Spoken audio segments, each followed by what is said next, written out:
Here's the text for this morning. I just want to give you this, James 3:13.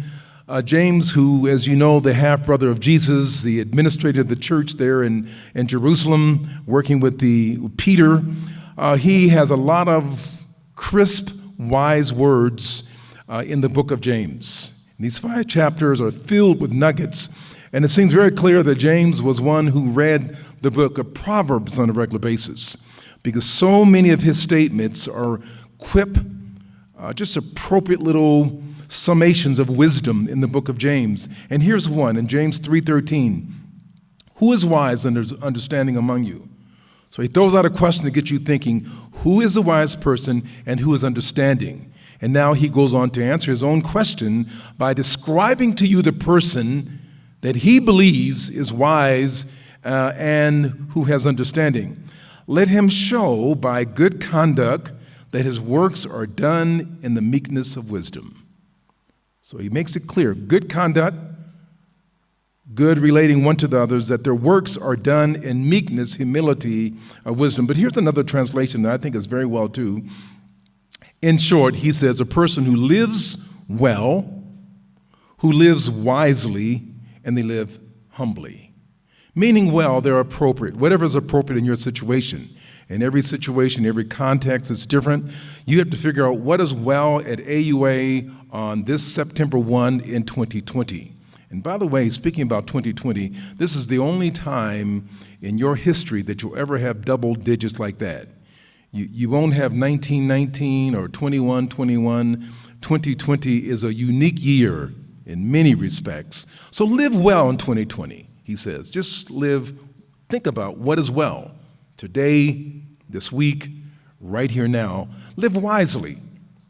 Use your best experience, use your best knowledge, and how can I be wise and well in this environment right now? There are a lot of wise things you can do. I won't break that down, but there's so many ways you can live wise if you just think about it, well and wise. And then he says, don't be arrogant. Don't be offsetting.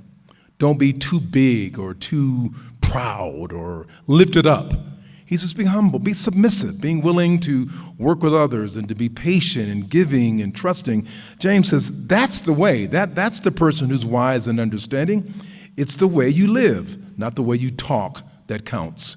And I just thought when I was reading this text that it's very much like this other one here in Micah 6:8, one of my favorite texts, Micah 6:8.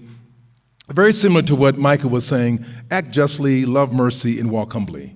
So James it seemed like he was very influenced by the prophets and as well as by Proverbs.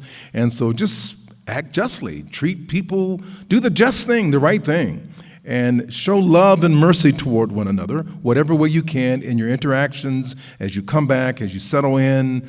Maybe you're a little thrown off after 5-6 months being away. Now you're coming back. And so the word is just be just, show mercy, and walk humbly. That word humbly is twice there. And we know the beauty and humility and being meek or kind toward one another. Ellen White says that one of the greatest sins in the church is pride. Pride. You're lifted up in your own mind. You have airs and distance, and you're not willing to submit. And we're always reminded to do just that. So I think that's it, folks. That's the word for this morning. Just a couple minutes. Keep these texts in mind and let them lead you throughout the day as you relate to one another. We want to give you a warm welcome back on behalf of the students who aren't here, the faculty and the staff and the administrators. But I am thrilled to see you this morning. We're delighted to see you, and so you are very much welcome this morning.